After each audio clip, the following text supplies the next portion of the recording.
પાટણ જિલ્લાના રાધનપુર ખાતે પાટણ જિલ્લા 3ના ઉમેદવાર ભરતસિંહ ડાભીએ પ્રચારના છેલ્લા દિવસે બાઇક રેલી કાઢી ભવ્ય રોડ શો કર્યો।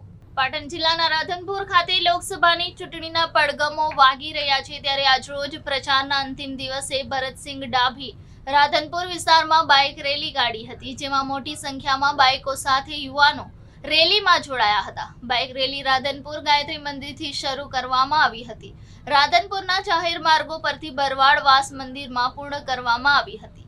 આ રેલીમાં રાધનપુરના ધારાસભ્ય લવિંગજી ઠાકોર તેમજ રાધનપુર વિધાનસભાના ઇન્ચાર્જ ડોક્ટર દેવજીભાઈ પટેલ તેમજ બાબુભાઈ ચૌધરી, GKTSના પ્રમુખ દિનેશજી ઠાકોર તેમજ તેમની ટીમ, નવીનભાઈ પટેલ, વિજયભાઈ રાણા, મુકેશ ફરાર, ગોપાલભાઈ સથવારા, રાધનપુર શહેર પ્રમુખ જસુભાઈ રાવલ, ભાજપના મોટી સંખ્યામાં કાર્યકરો ઉપસ્થિત રહ્યા હતા।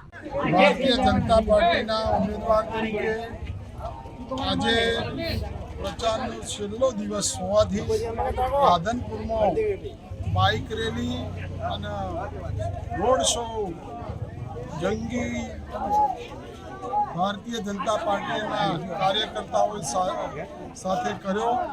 પ્રજામાં કાર્યકર્તાઓમાં અનેરો ઉત્સાહ છે।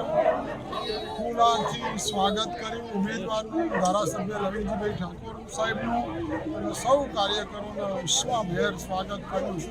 એ ઉપરથી 3 દિવસે જે ચૂંટણી થવાની છે એમાં ભારતીય જનતા પાર્ટીના કાર્યકર્તાઓ બૂથ સમિતિમાં જઈને ભારતીય જનતા પાર્ટીને વિજય અપાવશે। આ વખતે ભારતીય જનતા પાર્ટીનો વિજય 5 થી 7 લાખ મતે થશે।